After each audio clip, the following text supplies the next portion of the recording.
Robert Saleh spoke with the media today, and there were a few takeaways from his press conference. The first is that he is still unhappy with the referees. He made that very, very obvious during the game last night. He even got penalized for it. The game was already over, and I do not blame him 1 second. Not for 1 second do I blame Robert Saleh, because the inconsistencies that these referees every single week do is just unbelievable. It is absolutely unbelievable. The Jermaine Johnson, Sauce Gardner, the whole thing.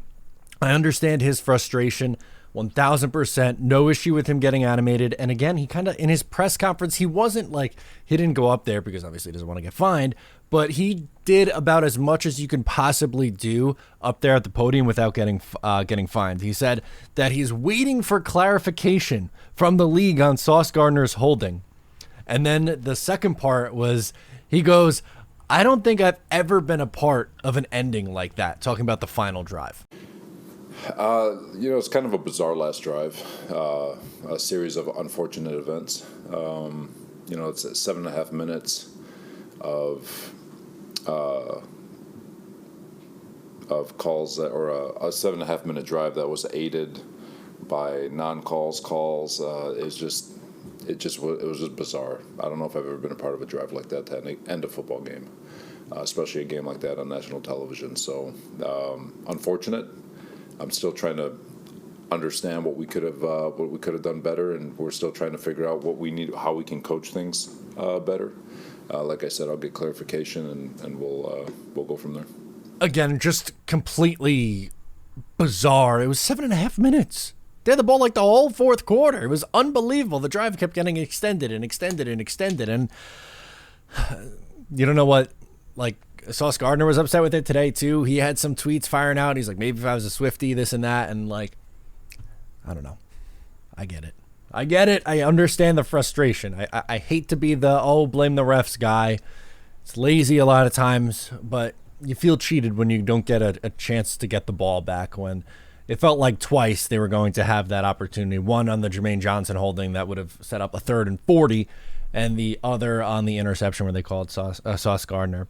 And then he also talked about how much he's pumped up for Zach Wilson and how proud of Zach Wilson he was, and saying things like, seeing it translate from the practice field onto the actual game field makes a huge difference. There is,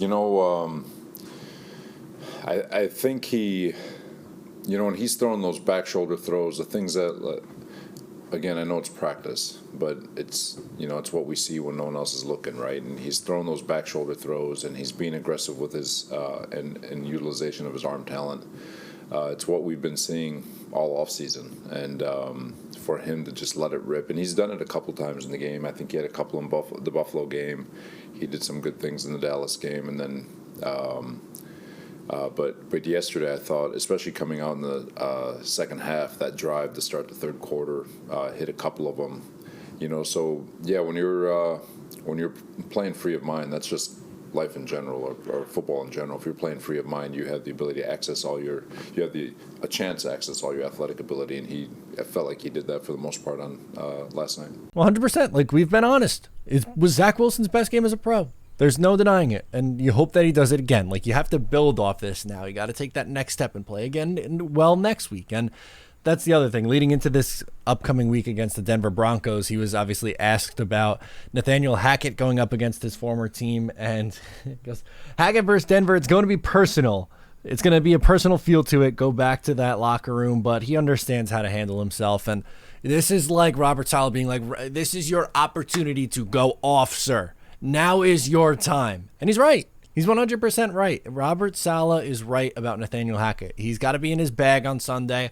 The Jets need to lay a beat down on the Denver Broncos. I haven't hated a team that's not a division rival this much in a really, really, really long time. The Jets need to wipe the floor with the Denver Broncos. I hope they do. And Nathaniel Hackett deserves it. How epic would it be? Nathaniel Hackett and Zach Wilson go in there and wipe the floor with the Broncos and win, 27-13, something like that. Oh, I mean, I hope it's better than that. Even like 45-2 would be not, or 45-zip would be perfect. But I'd settle for like nice 30 points. Get 30 points on offense. 30-10.